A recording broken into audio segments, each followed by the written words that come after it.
إذا كنت في الدنيا عن الخير عاجزا فما أنت في يوم القيامة صانع.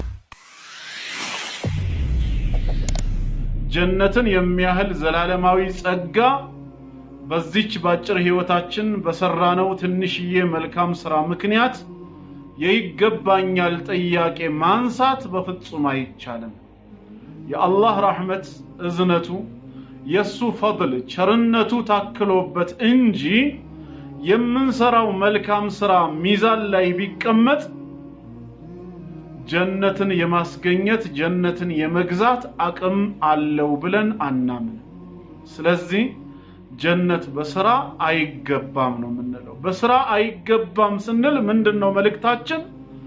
ስራችን የቱንም ያህል ቢገዝፍ የቱንም ያህል ቢበዛ ጀነትን ሊገዛ አይችልም ብለን እንመን። ዛሬ በዚህ ምድር ላይ በአንድ መስሪያ ቤት ውስጥ ተቀጣሪ ሰራተኛ ሆነን ብንቀጠር በደሞዝ ብንስማማ ወራችን እንዳለቀ አሰሪው ደሞዛችንን ሊከፍለን ግዳጁ የላባችን ዋጋ ነው። አልሰጥም ማለት አይችልም። ለምን? ስራችንን በአግባቡ ተወተናል፣ ሰርተናል። ነገር ግን የዱንያ ስራ ግን አላህ ያዘዘንን መተግበራችን እንደው በመስራታችን ሰበብ አላህ በረህመቱ በእዝነቱ አይቶን በፈድሉ በቸርነቱ በትሩፋቱ ጎብኝቶን በዚህ ትንሽዬ መልካም ስራችሁ ሰበብ ኑ ጀነቴን ግቡ ቢለን እንጂ እንደ ለዋጭ ሆኖ ጀነትን የሚገዛ አቅም የለውም ለማለት ነው። ስለዚህ ከስራችን በላይ የአላህ ረህመት የአላህ ተውፊቅና ፈድል ላይ ልንመካ ይገባል። ይሄንን ለመግለጽ ያህል ምክንያቱም ረሱላችን ሰለላሁ ዐለይሂ ወሰለም በአንድ ሐዲስ ላይ ያስተማሩት አለ። ቡኻሪና ሙስሊም በሰሂሃቸው ላይ እንደዘገቡት ከአቢ ሁረይራ ረዲየላሁ ዐንሁ እንደተላለፈው የአላህ መልእክተኛ ምን ይላሉ?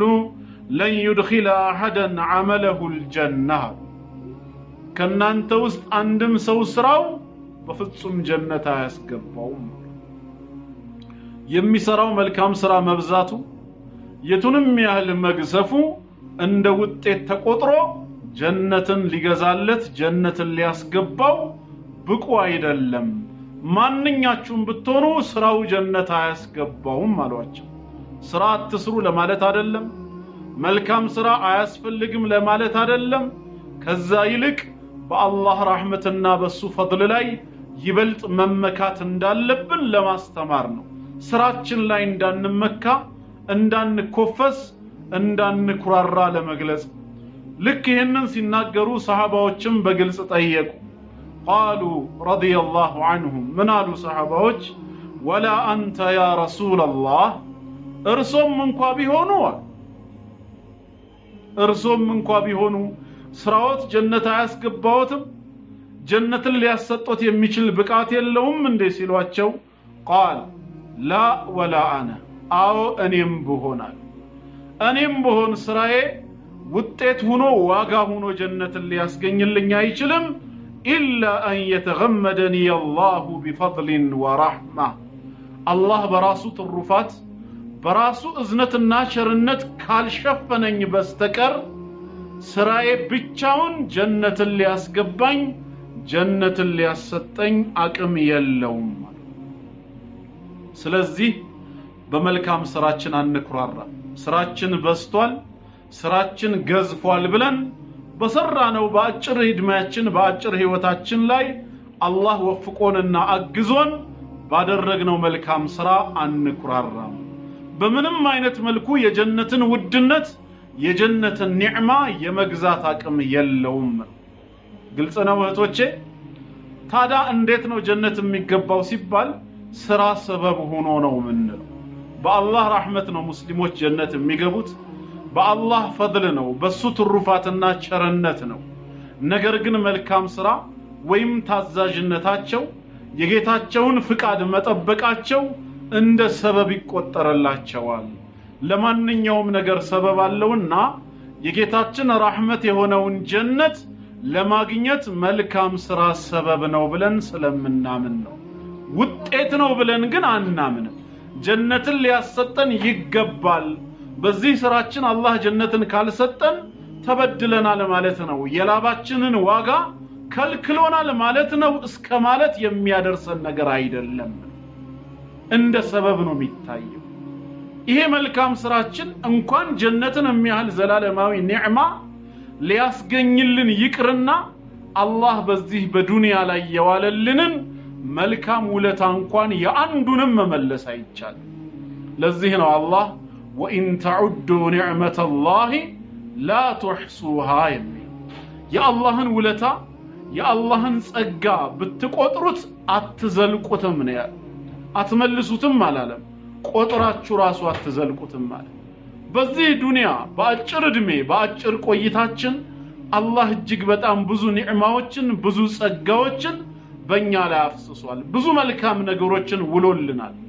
እነዚህን መልካም ነገራት እንኳን ውለታቸውን ልንመልስ ብዛታቸውን እንኳን ቆጥረን መዝለቅ አንችልም ስለዚህ ያደረግነው ዒባዳ ያደረግናቸው መልካም ስራዎቻችን ሁሉ በአንድ የሚዛን ክንፍ ላይ ቢቀመጡ እንኳን የነገውን ማብቂያ የሌለውን ፍጹም ዘላለማዊ የሆነውን የጀነትን ጸጋ ሊያሰጥ ይቅርና ዱንያ ላይ የተዋለልንን መልካም ነገር እንኳን መመለስ አያስችለውም አንዱን እንኳን ኒዕማ የአይንን ጸጋ እንውሰደው አልহামዱሊላህ አላህ ነው ሁለት አይን የሰጠን ይሄ ጌታችን ፈጥሮን ተመልካች አድርጎናል ለዋለልን የአይን ውለታ እንኳን እስከዛሬ ያደረግነው መልካም ስራ ሰላቱም ጾሙም ዘካውም ሐጁም ሸሃደተይኑም ሌላውም ቢደመር የአይንን ውለታ በፍጹም መመለስ አይቻልም አይታሰብም ያ ከሆነ የአኺራውስ ኒዕማ ፍጹም ሰላማዊ ህይወት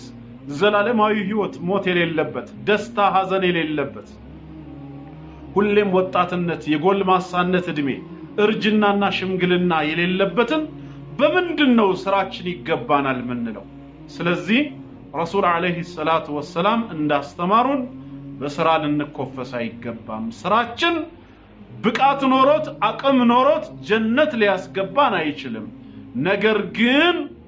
ነገር ግን አስፈላጊ ነው ሰበብ ነው ሰው በስራ ጀነት አይገባም ብሎ መስነፍ በስራ ጀነት አይገኝም ብሎ አላህ ካዘዘን ነገር መራቅ በራሱ ምንድነው የተሳሳተ ግንዛቤና ጥመት ነው እኛ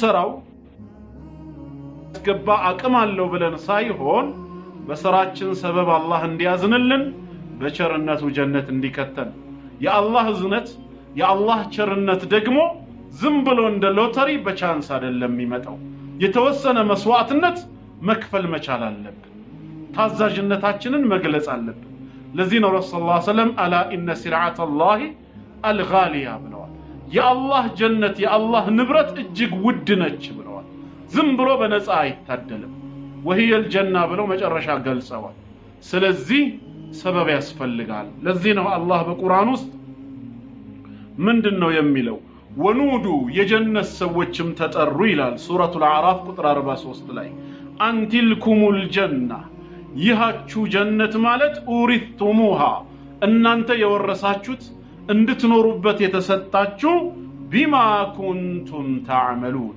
ተሰሩት በነበረው ስራ ምክንያት ነው ይላል الباء هنا سببية بما كنتم تعملون بسبب ما كنتم تعملون معناته تسروت بنبرو ملكام سرا مكنيات ይህ ጀነት ተሰጣችሁ ይላል መልካም ስራ ወይም ታዛዥነት ጀነት ለመግባት ሰበብ ነው ከሰበብነት በዘለለ መልክ ግን እንደ ውጤት በፍጹም ሊቆጠር አይገባም አላህ ስጦታው እንደ አምላክነቱ የበዛና ታላቅ ነው እንደኛ መልካም ስራ ያነሰ እንደኛ መልካም ስራ ቀለል ያለ አይደለም እኛ እንደ ደካማነታችን እንደ መخلوቅነታችን የጌታችንን ትእዛዝ በመጠኑ ነው ምን ተገብረው አላህ ግን ሲመነዳ ዋጋን ሲከፍል ግን እንደ አምላክነቱ ከፍ አድርጎ ነው እንደ ስራችን አይደለም የሚከፍለው ለዚህ ነው ስራችን ጀነትን ሊያሰጠን ብቃት የለውም እንለው ያንቺን ታዛዥነት ያንቺን ጸባይኛ መሆንና ልፋተሽን አይታ ማዳም በወሩ መጨረሻ ላይ ከተስማማሽበት 2000 ዲርሃም 8 ጨምራ 10000 ብትሰጥሽ ይገባኛል ትያለሽ እንዴ? 8000 እኮ የሚገባሽ አይደለም። ተገቢሽማ መጀመሪያ የተስማማሽበት ነበር። 8000 ዲርሃሙ ምንድነው የተጨመረው ሲባል የማዳምሽ ፈضل ነው። ጸባይሽን በሥራ ታታሪነትሽን ታማኝነትሽን አይታ ጨመረችልሽ ማለት ነው።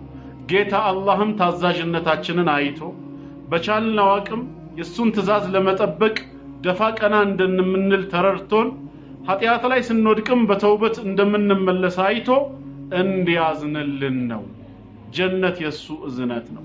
ስራችን ጀነትን ለመግዛት አቅም አለው ብለን ግን በምንም አይነት መልኩ ስራችን ላይ አንመካም። ስለዚህ ከስራችን ከታዛዥነታችን በላይ የጌታችን ረህመት ላይ ነው መመካት ያለብን። የአላህ ረህመት ደግሞ ሁሌም ከመልካም ሰሪዎች ቅርብ ነች። ኢነ ረህመተላሂ ቀሪቡን ሚነል ሙህሲኒን። የአላህ ረህመት የአላህ እዝነት ለመልካም ሰሪዎች ቅርብ ነውና ይላል። ለመግቢያ ያክል ብዬ ነው የተሳሳተ ግንዛቤ እንዳይኖር። በተለይ አንዳንድ ሙስሊም ያልሆኑ ወገኖቻችን የፕሮቴስታንት እምነት ተከታዮች እናንተ ሙስሊሞች መዳን በስራ ነው ትላላችሁ እያሉ ከተሳሳተ ግንዛቤ በመነሳት ጥያቄ ስለሚያነሱ እኛ መዳን በስራ ነው ስንል ስራ ለመዳናችን ምክንያት ነው ብለን እናምናለን እንጂ ውጤት ነው አንልም።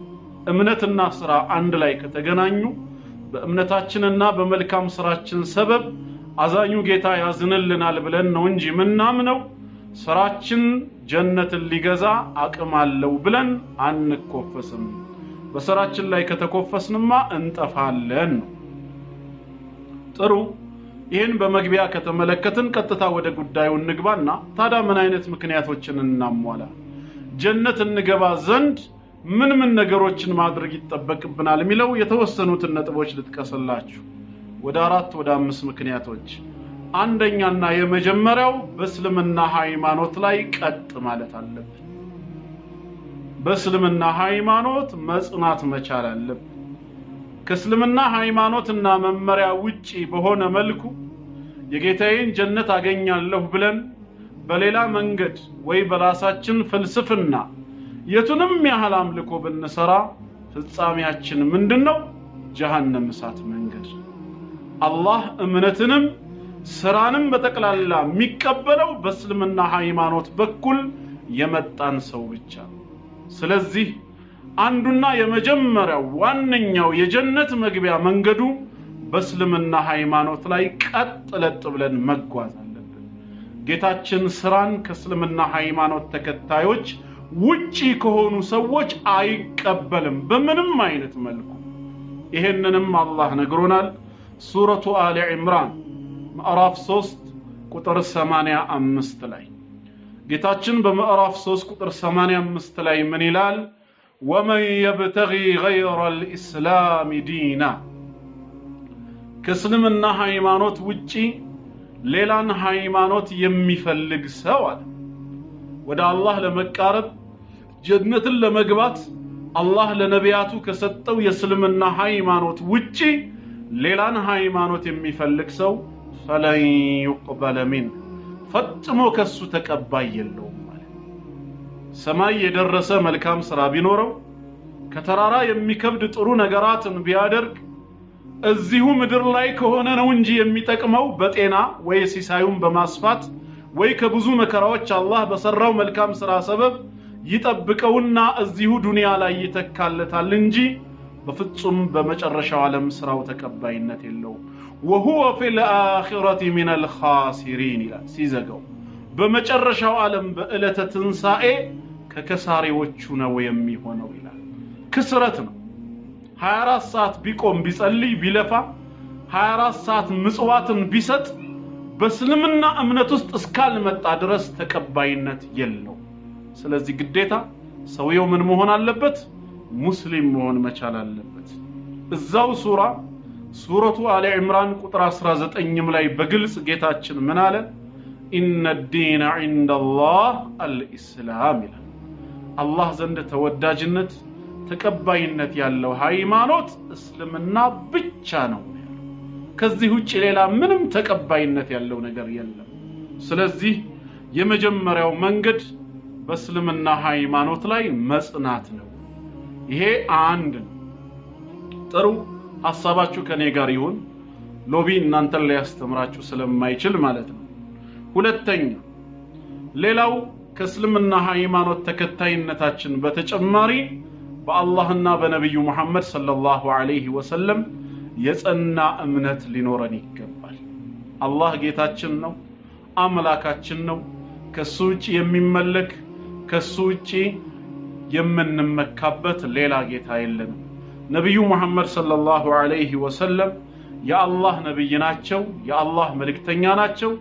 በሳቸው ነብይነት የአላህ መልእክተኛ በመሆናቸው የአላህ ባሪያ በመሆናቸው አምነን ተቀብለናል ማለት ነው። ስለዚህ በአላህና በመልእክተኛው ማመን ግድ ነው። በአላህ ያላመነ በነብዩ መሐመድ ሰለላሁ ዐለይሂ ወሰለም ያላመነ እጣፈንታው ጀሃነም እሳት እንደሆነ ጌታችን ነግሮናል። በሱረቱል ፈትህ ምዕራፍ 48 ቁጥር 13 ላይ 48ኛ ምዕራፍ አንቀጽ 13 ላይ ወመን ለም ዩእሚን ቢላሂ ወረሱሊሂ ይላል። አዳምጡ በደንብ። በአላህና በመልእክተኛው በሙሐመድ ሰለላሁ ዐለይሂ ወሰለም ያላመነ ሰው ፈኢና አዕተድና ሊልካፊሪነ ሰዒራ እኛ ለእንደዚህ አይነት ከሃዲያን አቃጣይ የሆነችን እሳት አዘጋጅተናል ይላል። በአላህና በመልእክተኛው አለማመን የከሃዲያን ባህሪ ስለሆነ ለከሃዲያን ደግሞ አሳማሚ እሳት የሆነችን አቃጣይን ጀሃነምን አዘጋጅተናል ስለሚል በአላህና በመልእክተኛው ማመን ይጠበቅብናል። ሶስተኛ አላህና መልእክተኛውን መታዘዝ። አቅማችን በቻለ መጠን አላህና መልእክተኛውን ልንታዘዝ ይገባል። አላህና መልእክተኛውን መታዘዝ ለጀነት ብቁ ያደርገናል። ከአላህና ከመልእክተኛው ትእዛዝ ማፈንገጥ ለጀሃነም እሳት ይዳርገናል። አላህ በሱረቱ ኒሳ ምዕራፍ 4 ከቁጥር 13 እስከ 14 ባለው ላይ ነግሮናል፣ በግልጽ ቋንቋ ማለት ነው። ጌታችን ምን ይላል? ወመን ዩጢዒላህ ወረሱለሁ አላህና መልእክተኛውን የሚታዘዝ የሆነ ሰው ይላል።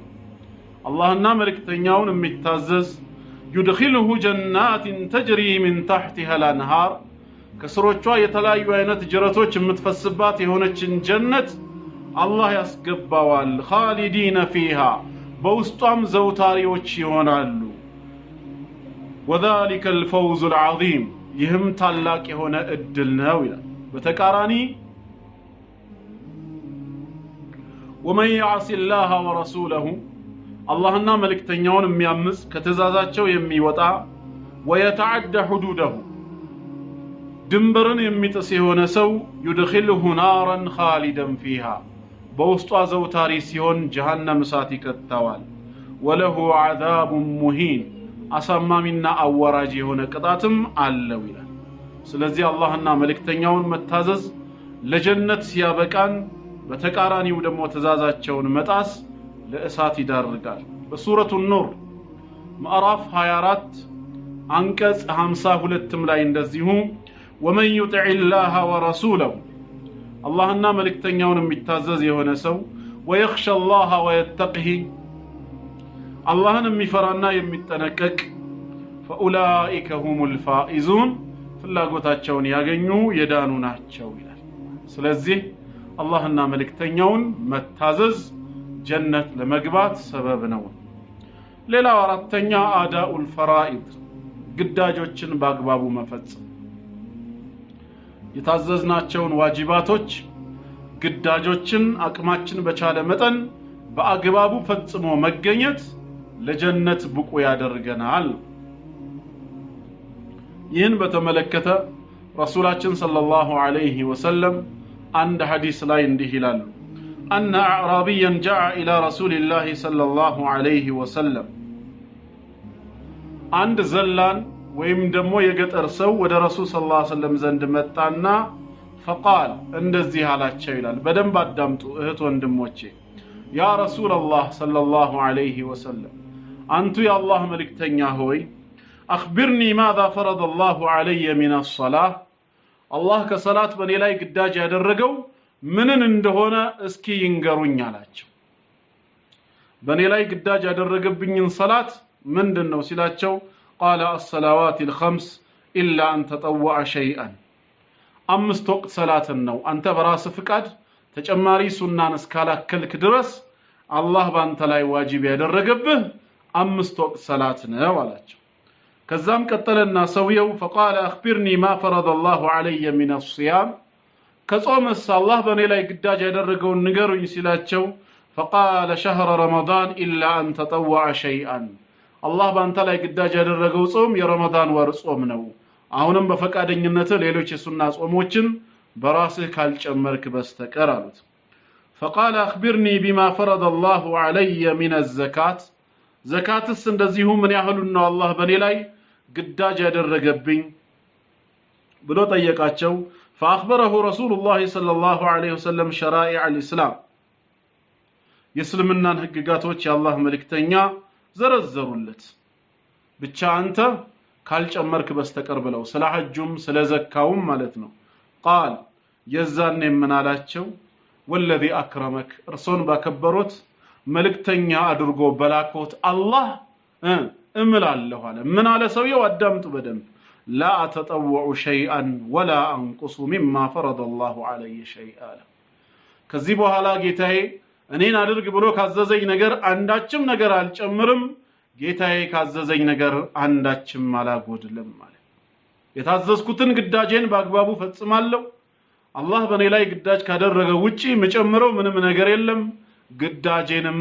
አላጎድልም ማለት በዋጂባቶች እነሱ ላይ ብቻ እገደባለሁ አለ ረሱል ሰለላሁ ዐለይሂ ወሰለም ምን አሉ የዛኔ አፍለሐ ኢን ሰደቀ አው ደኸለ الجنة ኢን ሰደቀ ሰውየው ቃሉን እውነት ካደረገ ባለው መልኩ ፈጽሞ ከተገኘ ጀነት ገባ አሉ ስለዚህ ዋጂባቶችን ፈጽሞ መገኘት ለጀነት ብቁ ያደርጋል ማለት ምንም ሱና የሚባል ነገር አልጨምርም ነው ያለው በሰላቱም በጾሙም በዘካውም በሐጁም ላይ ግዳጅ የሆነብኝን አምስት ወቅት ሰላት የረመዳንን ወር ጾም በአመት አንድ ጊዜ ዘካ በህይወቴ አንድ ጊዜ ሐጅ አረጋለሁ አላጎድልም አልጨምርም ማለት እሳቸው ምን አሉ እውነቱን ከሆነ በተግባር ካከናወነ ጀነት ገባሉ ግዳጅን መፈጸም ለጀነት ብቁ ያደርጋል ማለት ነው አምስተኛ ሙሐረማቶችን መራቅ በቻልነው መጠን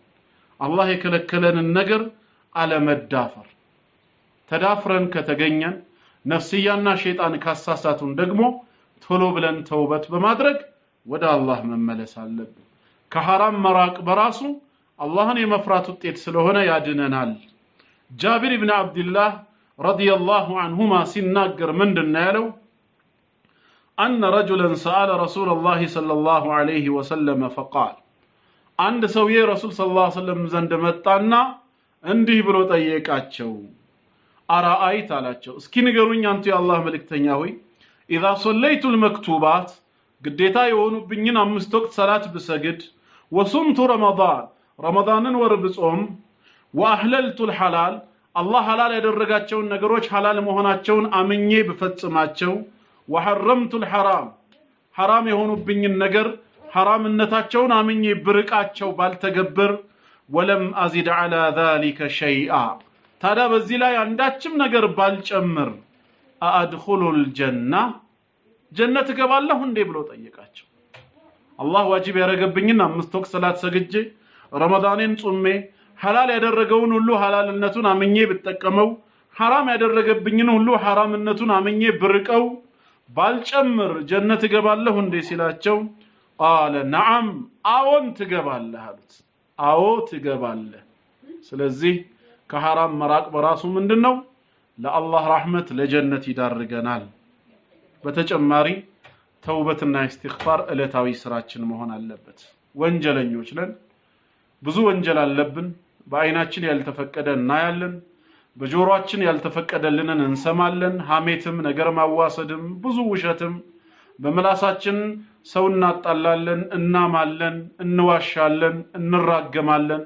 አላህ የማይወዳቸውን ብዙ ነገሮችን እናደርጋለን በልባችን ክፉ እናስባለን በእጃችን ያልተፈቀደልንን እነካለን በእግራችን ወደ ተከለከልነው ቦታ እንሄዳለን በልባችንም ክፋትን እናስባለን ምቀኝነትን እናቅፋለን ብዙ ኃጢያቶች አሉብን ስለዚህ አላህ ይቅር ይለን ዘንድ ይምረን ዘንድ ተውበትና ኢስቲግፋርም ማብዛት መቻል አለብን አላህ وتوبوا إلى الله جميعا أيها المؤمنون لعلكم تفلحون إلى مؤمنان يهوناتشو بتقلالا أمان بارايوچ ሆይ ሁላችሁም ትድኑ ዘንዳ ተውበት አድርጋችሁ ወደኔ ተመለሱ ነው ያለው ንስሐ መንገባው ወደ አላህ ነው ወደ መخلوቅ አይደለም የምንመለሰው ወደ ጌታ አላህ ነው ስለዚህ መዳንን ከፈለጋችሁ ተውበት አድርጋችሁ ወደ አላህ ተመለሱ ኃጢያተኞች ነን ስለዚህ በተለይ በእነዚህ 10 ቀናቶች ላይ ኢስቲግፋርን እናብዛ ኢስቲግፋር ማብዛት መቻል አለብን አስተግፊሩላህ ወአቱቡ ኢለይሂ ይላል እንደዚሁም ደግሞ ሰደቃን እናብዛ الصدقه تطفئ الخطيئه كما يطفئ الماء النار ሰደቃ ኃጢያትን ያጠፋል አሉ ውሃ እሳትን እንደሚያጠፋው ስለዚህ ሰደቃን እናብዛ አሁን ያለንበት 10ቱ ቀናቶች የዙልሂጃ ከዱንያ ቀናት ሁሉ በላጭ ናቸው ተብሏል ሰደቃን እናብዛ ኢንሻአላህ ይሄን ፕሮግራሜን ጨርሼ ከዘጋሁኝ በኋላ የ5 ደቂቃ መልእክት ለብቻው ቅርጬ ልክላችኋለሁ በተለይ ከኡድሁያ ጋር በተገናኘ መልኩ ወደ ደቡብ ክልል በሃዲያ ዞን በሃላባ የተቸገሩ ወንድምና እህቶችን የተቸገሩ ቤተሰቦችን የዒዱን ቀን የውሙን ነህርና አያሙ ተሽሪቅ አራቱን በጥቅሉ አራቱን የዒድ ቀናቶች ተደስተው በልተው አላህን አመስግነው እንዲያሳልፉ በእናንተ ሰበብም እንዲሆን ኢንሻአላህ አካውንቱን ጭምር ለጥፍላችኋለሁ ተመልሼ ገባለሁ ኡድሁያን ማሳለፍ የምትፈልጉ እህቶች በዚህ መልኩ ከኔ ጋር ተሰራላችሁ ማለት ነው ስለዚህ ሰደቃ እናብዛ ሰደቃ ኃጢያትን ምን ያደርጋል ያጠፋልና ማለት ነው